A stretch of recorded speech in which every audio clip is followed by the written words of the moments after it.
Hi everybody, welcome to Our Lady of Mount Carmel Rectory. We have a wonderful cooking show planned for you this evening entitled Lenten Foods That Actually Taste Good. So it should be a great time tonight. And we're transitioning to Lent. We were transitioning to our Lenten apron. So we're going from ordinary time green to our purple Lenten apron.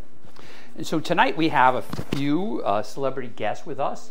We have Father Steve Salapini, who's been here before, great cook, great friend, high school friend from grade 9 on. And tonight we also have with us Father Bob Marciano. Father Bob Marciano is the president of Hendricken High School.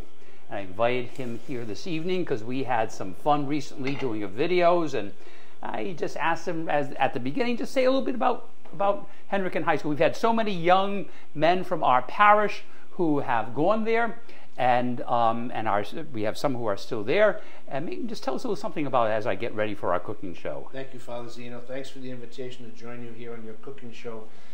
It's delightful to be here tonight and to say a few words about Bishop Hendricken High School.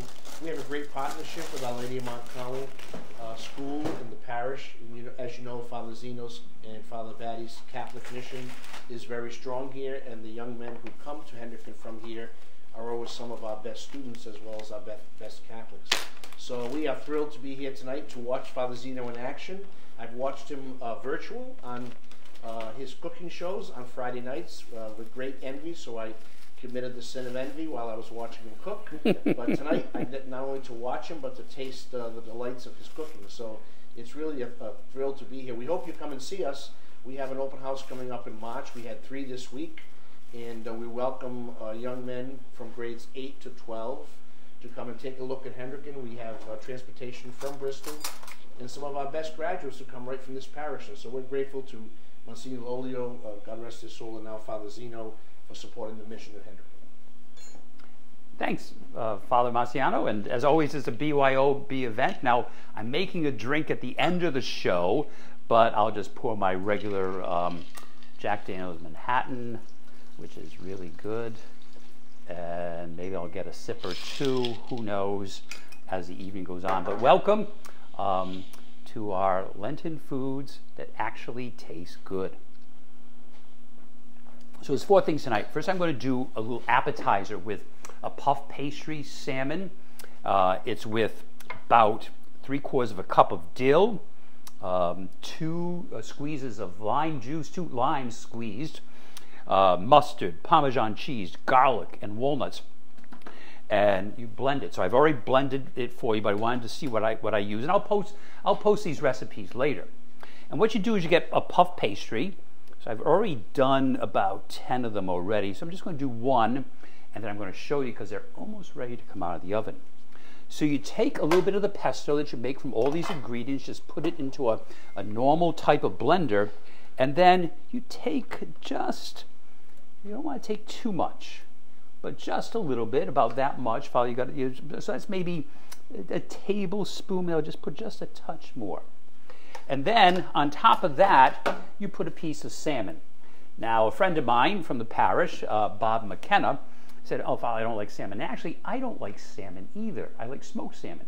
But on this dish, with the flavors, it's actually pretty good, and it's a nice appetizer. And then, as you'll see, if you have 2 or 3 of them with a salad and a nice glass of Orvieto or Frascati, it's a whole full course. So we got the salmon on there with the pesto, and then what you want to do is take the 2 corners. It's like a rectangle, 4 inches by 3 inches, and then you bring it up and you squeeze it all together, just like that, right on the top, and you press together the sides so it holds together. Simple as that. You put it in the oven at 400 degrees for about 20 minutes. I put a little egg wash on it too to help it to brown, and this is what comes out. Let me show you. Because in the oven, we had some going, and they should be just right now. And I'm going to put them over here, Father Steve. And you can take a look. They come out nice and brown, and they come out very puffy, which is what puff pastry is supposed to do. Now, a secret to this is that once you make them like I showed you, put all those little purses back in the refrigerator. Let it get cold again for at least an hour, and that'll make it puff up even more. So, great taste, and as you can see, they're big, so it's like a nice little appetizer, or if you want, you could use it as a main course with your salad and everything. So I'm going to put these out there for these guys to try and taste and see if they like them. They haven't had them before, I don't think. But there's some plates over there, and see what they are like. I'm going to try one myself, actually. I'm going to take half. They're nice and warm. They're crispy. They have that nice puff pastry flavor. These are so good. They're very enjoyable. Can you taste that lime and the Parmesan cheese and the mustard in the background? Again, it's a nice bite, or it can be a full course with a salad. It's very, very nice. Excellent. Very, very good. Delicious. Father Marciano, I have not made it. Delicious. Yeah, good. So anyway, Father Marciano was talking about Father Steve and I helping out with a fundraiser at Henrican with cooking, because Father Steve's a great, great cook. So these are one of the things I would be thinking I would do for the appetizer course. Well, Zinno, that's our For the Boys event coming up in May. That's our big fundraiser. So one of the highlights is dinner with the Padres, but it will be you and Father Steve cooking, and myself, Father Morris, and our principal waiting on tables. Nice. And it'll be a cash bar, a full bar, no cash, full bar, with a nice symphony before cocktail hour, and then dinner in the President's dining room. Wow. Fantastic night. Probably one of the highlights of the auction. So we're going to be selling their talents to raise money for scholarships for our boys at Henderson. For the Boys, May 8th. And it's going to be both virtual and in person. Very good. Yep. And Father got this idea because we do that here. We've been doing this for 10 years here with silent auctions and dinners here in this kitchen with so many of our parishioners that Julie and I have come to it. So it's a great idea. It's a great fundraising idea. We're grateful for your generosity to us. Oh, we're happy. We're happy to do it. Right, Father Steve? We're happy to do it. Anytime. So the next thing I want to make is a pasta dish. And it's a very Lenten, and of course that first dish was very Lenten, with salmon and everything else. But this one is done with escarole and Kalamata olives and tuna and white cannellini beans and a little Parmigiano Reggiano on top. Now I know if you're Italian, you think, oh, you don't put cheese on fish, but actually it's pretty good to put cheese on fish. But don't tell your Italian friends that you are doing that, because they won't like it at all. So let's come over to the stove and let me show you what I'm going to do. So we have everything ready. The pasta water is boiling. We're going to use shell pasta that I made the other day. So if you want to see how to make it from my Phyllis machine, there's another cooking show somewhere on, right, Father? There's somewhere online. There's one of the cooking shows. So this is about, 3/4 of a cup of olive oil. We're going to get it a little toasty, get it right up to temperature. And then what we're going to do is we're going to put some garlic in, and I'm going to put a little clam juice just to up the taste. I would generally just use the water from the pasta, but I'd like to just give it a little more flavor. So you can find Snow is a brand, and this one, Bar Harbor, and they're all good, huh?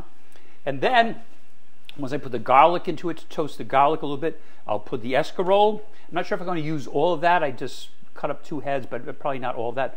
Then I'll put the Kalamata olives, the Italian tuna. Now listen. American tuna is wonderful, but for this dish you want to have the Italian tuna, the Genova tuna. It's really very, very good. So that's what I'm using today. And then a 15-ounce can of cannellini beans. So drained and rinsed, and you put that in. A little salt and pepper to taste. It's hard to determine how much. Sometimes people ask me, how much salt, how much pepper? Well, you got to taste it. Most of my recipes is a little bit of this, a little bit of that, and a little bit of everything else. So in any case, once this gets up a little bit more, and sometimes to see if it's up to temperature, you just put a little bit water. Now it's not sparkling yet, so it's not there yet. But again, this is a wonderful Lenten dish because it's fish, a nice fry dish. But I think if you make this, it'll become a staple in your recipe file, and you'll want to have it for friends because it has such a wonderful, wonderful taste to it. So I think we're almost ready. We can put in a little bit of the garlic. Now when you put garlic in, we have a little hot pepper as well. Now you just want to cook the garlic, as you can see how it's like sizzling? You want to cook the garlic until you smell it. Once you smell garlic, then you start putting your other ingredients in. Can you smell the garlic, guys? Mm-hmm. Okay, so put the other ingredients in. Again, I'm not sure how much of this I'm going to use because the escarole will wilt down. Now, my impeccably clean hands, I use my hands because they're your best tools as you are cooking. So now I need these things right here. And you want to turn the stove down, and so I'm just kind of wilting the escarole. And if you don't have escarole, you can use spinach. You can really use any kind of lettuce. It's fine. Arugula. Trying to think what other any kind of lettuce would baby bib. It's fine, but escarole is the classic for Italian meals. So now we can smell the garlic even more, can't we, Father? Huh? Father Marciano is just drooling over here. It's not good for the president of Hendricken to drool, you know. So just stop the drooling there, Father. So now, Father, could you just come over here? Can you see how how it's all kind of wilted down already? So I have too much. That'll be salad tomorrow. This is just right for the four of us. We'll eat later. You know, so we won't be eating anything else. You saw us eat once, and that was enough. But see how it's all wilted down? It's just getting a little toasty, so that's cool, okay? Wicked cool. Now, I'm going to throw the Kalamata olives in. Now, sometimes I use sliced black olives, but I had the Kalamata olives this time, so I used those. But any kind of olives, the black olives, the sliced black olives, the pitted Kalamata olives works wonderful with this. And they're already cured and ready, so you don't have to worry about cooking them. Same thing with the tuna. I'm going to put this in here. Again, it's canned tuna, but the Italian canned tuna, it's with the oil. Thank you, Father Steve. Because sometimes tunas are packed in water. You don't want that stuff. You want the stuff that's packed in the oil because you want that nice flavor, huh? Okay? So the last thing I'm going to put in is the beans because you don't want them to disintegrate. The beans can get, mushamush. Is that the right word? Mushamush. Mushamush. It's the correct dialect. And then I'm going to just put it, once it gets a little bit warm, and before I forget about it, I'm just going to put the shells in because they're fresh. It's a fresh pasta. I'm going to put the shells in so that they'll be ready when we're ready. Father Zinno, did you make the pasta as well? Oh yeah, so I made it from my Philips pasta machine that Father Steve actually introduced me to. It's a great pasta machine for shells, rigatoni, ziti, all things like that, cannelloni. And so I made them the other day, but I have another cooking show that obviously you haven't seen yet that shows me making pasta. So you must take a look at that cooking show. Put you on the curriculum. Yeah, well, I'd be happy to. Cooking with Father Zinno, you know. Yeah. So I did that once in a school years ago, and I did it for the 3rd, 4th, and 5th grade. Well, they weren't interested in the cooking; they were interested in the eating. So they were completely bored. But when we got to the eating part, they really enjoyed that, which is great. But we have a new Inspire program, which is Wednesdays, our Gold Days, which has all kinds of seminars for different. Father Steve and I should come down for that one day. Father Steve will be teaching an art course for us. Oh, and that's the other thing, everybody. Father Steve is a great artist. And I draw stick figures. If you come on Ash Wednesday with the Q-tips, I can draw all kinds of things, stick figures on your head, with Jesus carrying the cross and everything like that. But he's a real good artist. So, really, I'm very impressed. Because things I cannot do, I can't even try to do, but somebody can do them well. It's tremendous. We're going to talk about that with our principal. Mr. DeCiccio is always looking for innovative ideas for our boys to be forward-leaning, on things they can use in life and in the future. And Our Inspire program is every Wednesday next year starting, so there's a seminar. We'll do a cooking with Let's Father talk about Zinno. that, Father. Yeah, That sounds great, yeah. Absolutely. As you see, Father's wearing his Hendrick and Hawks. I should have worn my Mount Carmel Falcons sweatshirt, but I'm wearing my Lenten purple. I'm being very religious here, so. Anyways, so Father, if you get a little close up again, you can see how it's kind of all melding together, huh? And that's exactly what you want it to do. Now I'm going to throw in the cannellini beans next, because again, you don't want them to get too soft or whatever. All right? And while we were talking, I did put in about half the can of the clam juice. And it just adds a little fish, shell food element. It's not strong. Pretty mild, yeah. It's very mild. Sometimes the fish stock, so if you agree with me, Father, I find fish stock to be too strong, you know? So I'd rather use the clam juice, or sometimes just the pasta water is fine. But this gives a little more flavor to it. Because you've got the garlic in there, you have the hot pepper, now you have the calamari olives, you have the escarole, and now the beans go in. All right? There you go.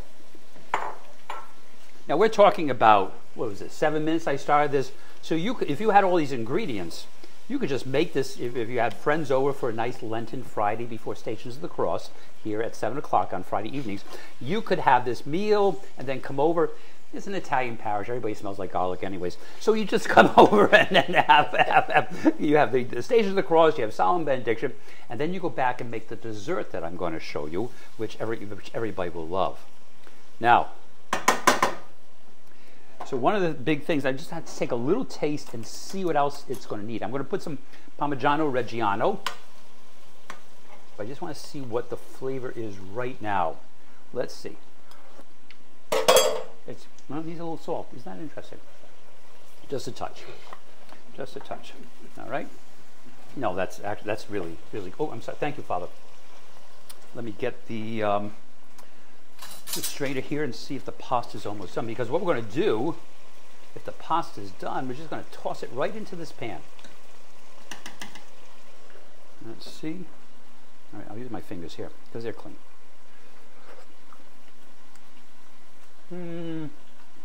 Maybe 1 or 2 more minutes. So in that time, I'm going to turn the heat down a little bit. In the 1 or 2 minutes that needs to finish cooking, let me just tell all of our parishioners and those who aren't our parishioners that during Lent we had an extra daily Mass, 12:10, Monday through Friday.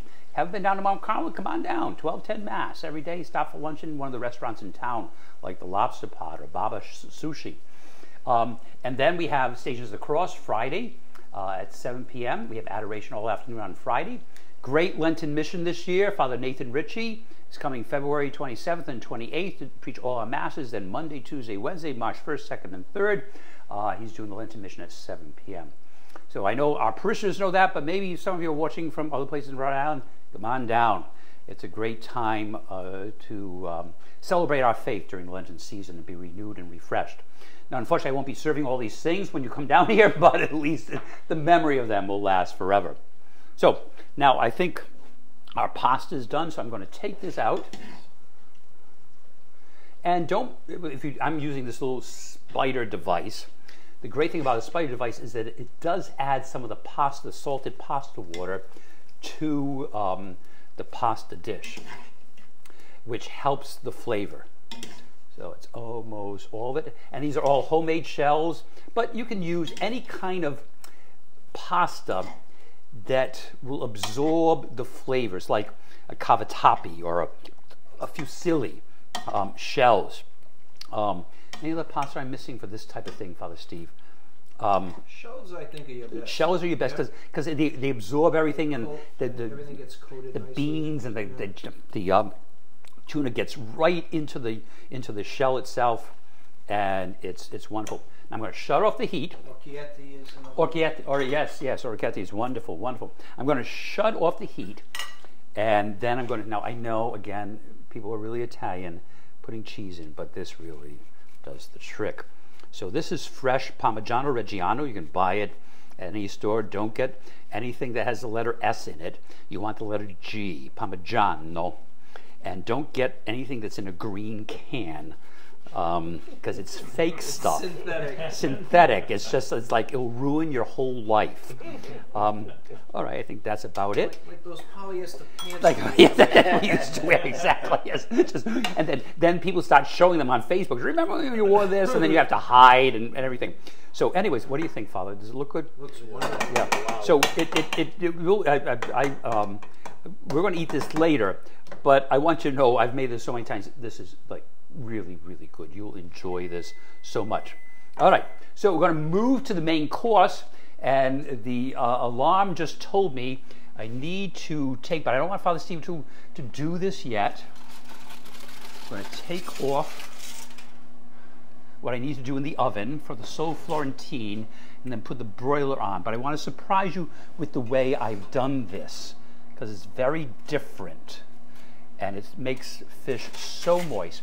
But now I have to put the broiler on, and then I'm going to show you how I did this, and I think you'll just be utterly amazed. I hope.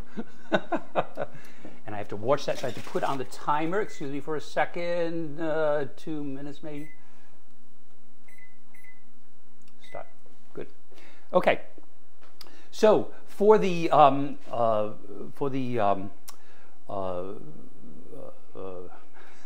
the sole Florentine, we have to make the Florentine first, and the Florentine, of course, is always a spinach.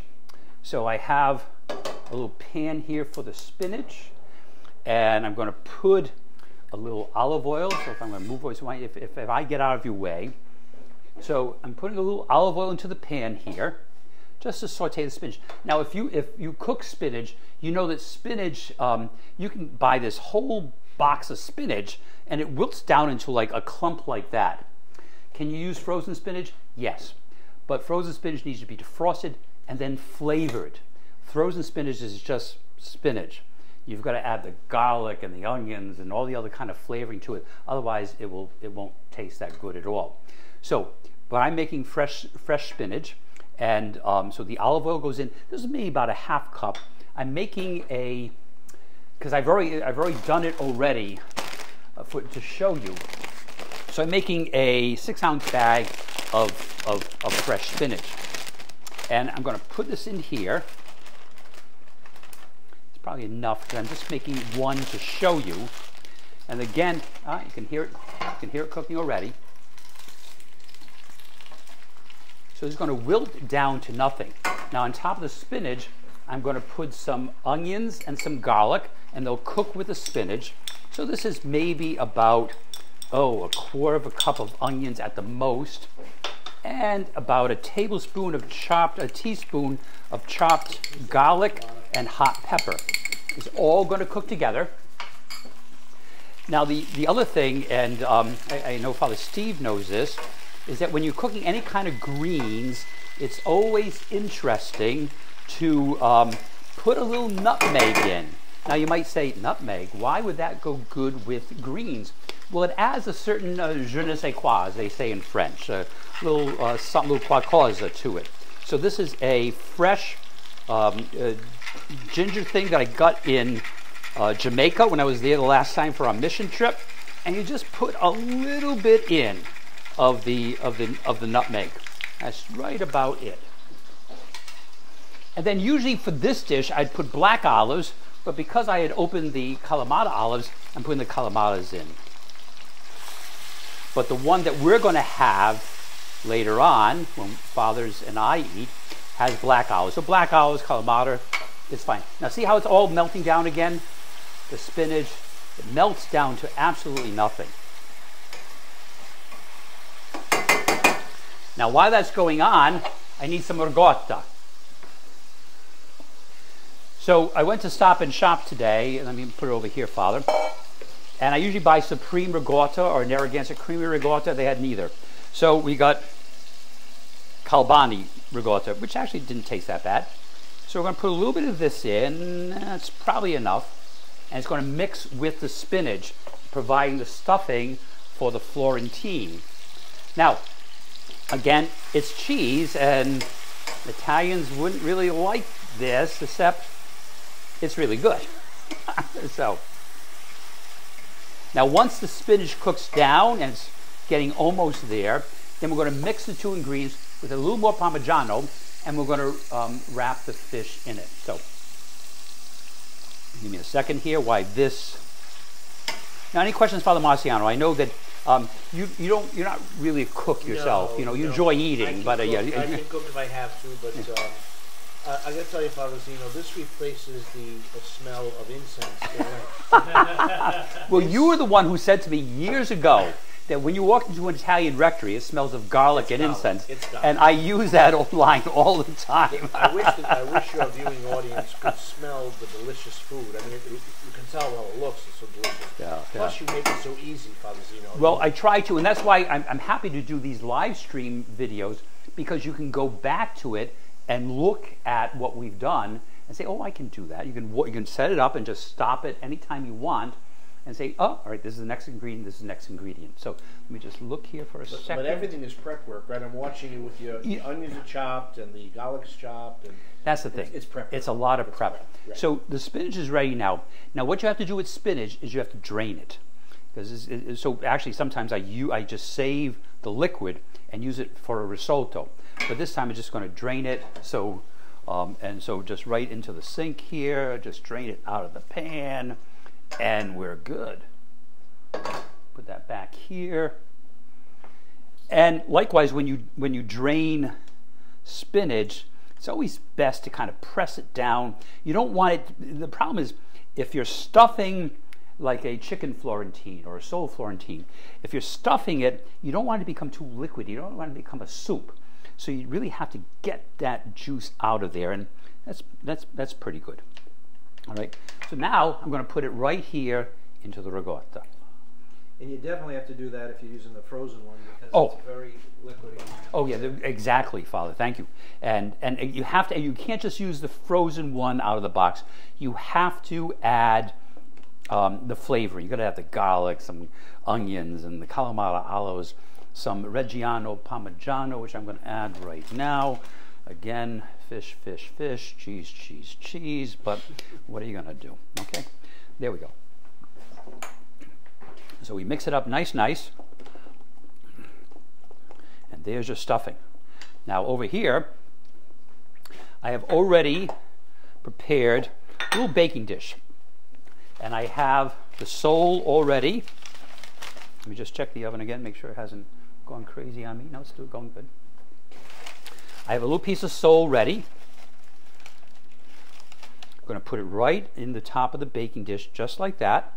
Okay? And then I'm going to put the stuffing right on it.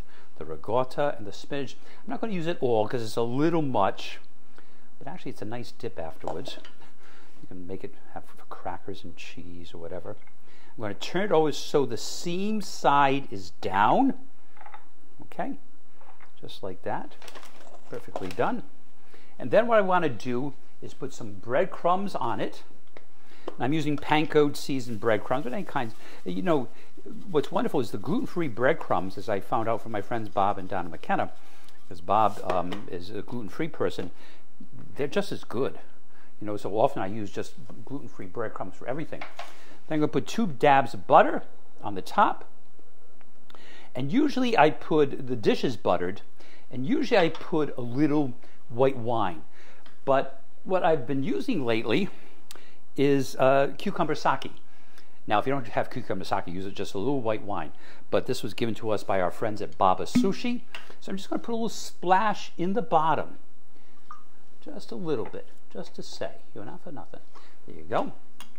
And now the other little secret that I need to show you is that you're going to bake this at 350. And the first thing you're going to do is you're going to put plastic wrap over it. Oh, Father Zinno has gone crazy.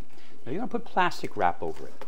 I learned this trick from somebody, and you're going to make it very tight. Now, over 350, the plastic will melt. But under 350, the plastic will keep the fish incredibly moist.